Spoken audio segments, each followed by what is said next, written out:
تصوف جو ہے علوم اسلامیہ میں سے ایک علم ہے. تصوف جو ہے علوم اسلامیہ میں سے ایک علم ہے. اس پہ ہم نے کافی باتیں کی ہیں مختلف نشستوں میں، تو اس کو دہرانے کی ضرورت نہیں، لیکن تصوف علوم اسلامیہ میں سے ایک بنیادی علم ہے. یعنی فقہ کی طرح، علم کلام کی طرح یہ بھی ایک علم ہے. اور اس علوم میں دیگر علوم کی طرح مذاہب ہیں لوگوں کے، یعنی طریقے ہیں. مذاہب کا مطلب ہے طریقہ تعامل مع النص، یہ مذہب کا مطلب ہے. اور اس سے منسوب جو لوگ ہیں وہ صوفی کہا جاتا ہے. تو صوفی کوئی الگ مسلمانوں کا گروہ نہیں ہے. یعنی مطلب یہ کہ تصوف سنی بھی پڑھ سکتا ہے، شیعہ بھی پڑھ سکتا ہے، دیوبندی بھی پڑھ سکتا ہے، بریلوی بھی پڑھ سکتا ہے، اس پہ عمل بھی کر سکتا ہے. لیکن جو حقیقت تصوف ہے وہ تو اسلام کا حصہ ہے، اس کو احسان کہتے ہیں. جیسے تو اسلام جو ہے، جیسے کہ حدیث میں ہے کہ اسلام کے 3 پہلو ہیں. ایک تو اسلام ہے، اور ایک ایمان ہے، اور ایک احسان ہے. تو اس تقسیم کے لحاظ سے اسلام سے مراد ہماری شریعت مطہرہ، جو اس کے ظاہری احکامات ہیں. جو آپ کے ایمان سے مراد جو ہے عقائد ہیں. تو اسلام کا تعلق بدن سے، اور ایمان کا تعلق عقل اور قلب سے، اور احسان کا تعلق جو ہے وہ آپ کے باطن سے، آپ کے احساسات سے ہے، آپ کی خواہشات سے ہے. تو اسلام جو ہے آپ کے بدن کی تطہیر کرتا ہے، ایمان جو ہے آپ کے عقل کی تطہیر کرتا ہے اور عقل سے متعلقہ جو چیزیں ہیں، احسان جو ہے آپ کے باطن کی تطہیر کرتا ہے، آپ کے احساس کی، آپ کے خواہشات کی تطہیر کرتا ہے. تو ان تمام کے نظری بھی پہلو ہیں عملی بھی. اسلام کا نظری پہلو ہے عملی، ایمان کا نظری پہلو ہے عملی، احسان کا نظری پہلو اور عملی. تو احسان سے جو متعلقہ مسائل ہیں، جس علم میں جب علوم مدون ہوئے تو جس علم میں اس سے بحث کی جاتی ہے اس کو تصوف کہتے ہیں. اور تصوف کے جو مثلا اہل سنت کے ہاں جو ائمہ ہیں وہ سارے مطلب علماء ہیں. یعنی حسن بصری یعنی اکابر تابعین میں سے ہیں، اور جنید، دوسرے جو لوگ یعنی بعد میں عبدالقادر جیلانی اور سارے یعنی ائمہ مجتہدین سارے جو ہیں تصوف کے بھی امام ہیں. دیکھیں امام غزالی جو ہیں شافعی فقہ کے امام ہیں یعنی اس یہاں پہ. اور ایمان کے پہلو میں جو ہے عقائد میں وہ علم کلام میں بھی امام ہے، اور تصوف کے بھی امام ہیں. اور تصوف پہ جیسے عقائد پہ کتابیں ہیں، شریعت پہ کتابیں ہیں. یعنی اب فقہ حنفی میں دیکھیں نا، مطلب یہ کہ شریعت کے مسائل کے بارے میں جو کتابیں ہیں، مثلا ہدایہ ہو گئی، یا کنز الدقائق ہو گئی، یا چھوٹی جو کتابیں قدوری ہو گئی، یا نور اللیضا ہو گئی. ایمانی عقائد میں آپ مطلب یہ کہ عقیدہ طحاویہ پڑھیں گے، یا شرح عقائد پڑھیں گے. احسان میں جو ہے مثلا امام غزالی کی کیمیاء سعادت ہے. لیکن مطلب یہ کہ احیاء العلوم، لیکن یہ کہ احیاء العلوم یہ ہے وہ تصوف کی کوئی کتاب نہیں ہے، وہ مجموعی کتاب ہے. اسلام بھی ہے، اس میں ایمان بھی ہے، احسان بھی ہے. گوگے تصوف کے نقطہ نظر سے ہر چیز کو دیکھا گیا، احسان کے نقطہ نظر سے. تو یہ ہے.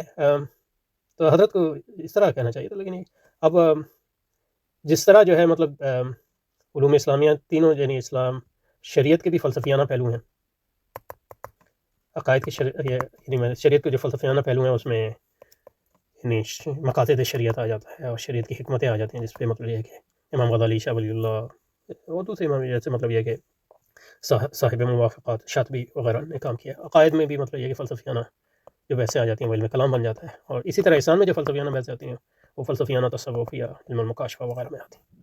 وہ سب اہم ہیں، یعنی مطلب جیسا اپنے تناظر کے لحاظ سے. اب پہلے جس شخص کو لائیں شیخ اکبر، جو ایک مطلب متنازعی شخصیت ہیں. جو لوگ اس کو ان کو مطلب بعض لوگ تو کافر بھی کہتے ہیں، بڑے بڑے ائمہ نے ان پہ کفر کے فتوے لگائے ہیں مالکی ائمہ میں. لیکن یہ کہ ہمارے یہاں ان کی بڑی عزت ہے شیخ اکبر کی، محی الدین ابن عربی کی. لیکن یہ کہ وہ کوئی مطلب یہ کہ مین سٹریم تصوف کے کوئی امام نہیں ہے شیخ اکبر.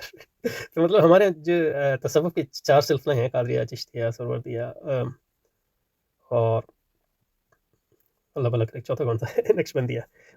تو ان کا تذکرہ کرنا چاہیے تھا. ان کے ائمہ کو مطلب ہمارے مطلب شاہ ولی اللہ ہیں، ائمہ تصوف میں بھی سے ہیں، شاہ مجد الفسانی، حضرت نظام الدین اولیاء ہیں. یعنی یا آج کل جو ہمارے علماء ہیں جن میں سے مطلب یہ کہ جن میں تصوف میں جن کا بلند مقام ہے، مولانا اشرف علی تھانوی ہیں، اور بریلوی حضرات میں لوگ ہیں. تو ان کا تذکرہ کرنا چاہیے تھا. اب میرا خیال ہے اس میں اس لیے شیخ اکبر محی الدین ابن عربی کا تذکرہ کیا کہ ان پہ جو ہے مطلب فلسفیانہ تصوف میں یہ ہیں. لیکن یہ کہ شیخ اکبر کے علاوہ بھی لوگ ہیں. یہ حضرات حل مسائل میں اشراقیہ کا انداز اختیار کرتے ہیں.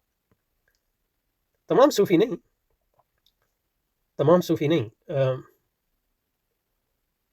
وہ صوفی جو فلسفیانہ تصوف میں جو ہے جن لوگوں نے دخل اندازی کی ہے، مثلاً ابن عربی ہے، شیعوں کے ملا صدر ہیں، یا موجودہ دور میں مثلاً شیعوں کے ہاں امام خمینی بھی یعنی ان کی کتابیں ہیں، یا مطلب ہمارے یہاں شاہ ولی اللہ کی کتابیں ہیں، وہ بھی عشاقیہ سے تصوف کے اس میں متاثر تھے کم از کم۔ جو ان کی اصطلاحات ہیں جیسے البدور البالغہ ہے یا دوسری اب یاد نہیں کس کتاب میں ہے، لیکن یہ کہ حتیٰ کہ مطلب حجت اللہ البالغہ میں بھی اشراقی اصطلاحات انہوں نے استعمال کی ہیں، ان کو کہ تصوف کے کانٹیکس میں نہیں، یعنی باطن کی صفائی اور دل کی نورانیت سے مسائل عقلیہ حل کرتے ہیں۔ یہ تو بالکل ہی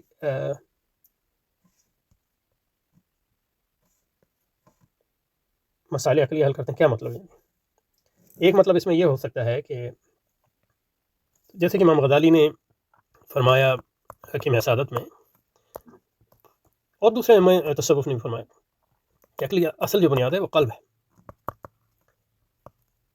قلب پاک ہوگا تو علوم الہیہ کی آماج کا ہوگا اور ملائے اعلیٰ سے اس کا تعلق تعلق قائم ہو جائے گا،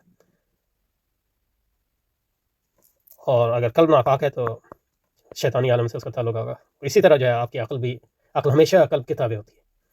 تو یہ اہل تصوف اس میں جو اصحاب مکاشفہ ہیں اس میں جو ہے مثلا اگر آپ امام ربانی کے مکتوبات پڑھیں تو اس میں آپ کو اس کی وضاحت ہوگی، تو ان کو جو جب قلب پاک ہو جاتا ہے تو پھر اللہ کے انوار جو ہیں نازل ہوتے ہیں ان قلوب پہ، اور اللہ کے انوار کی روشنی میں پھر حقیقت کو جو وہ دیکھتے ہیں وہ اس طرح دیکھتے ہیں جیسے کہ اس کو دیکھنا چاہیے، یعنی اپنے اس میں بھی درجات ہیں اور اس میں بھی غلطیوں کے امکانات ہوتے ہیں۔ یہ مطلب کوئی یعنی انسانی عمل ہے، کوئی انبیاء والا عمل نہیں ہے، کیونکہ انبیاء خطا سے مبرہ ہیں، تو جس طرح ہماری عقل غلطی کرتی ہے اس طرح ہمارا قلب بھی غلطی کر سکتا ہے، لیکن یہ کہ جس طرح آپ عقل کی پرورش کرتے ہیں اس طرح آپ قلب کی بھی پرورش کرتے ہیں اور کرنی چاہیے۔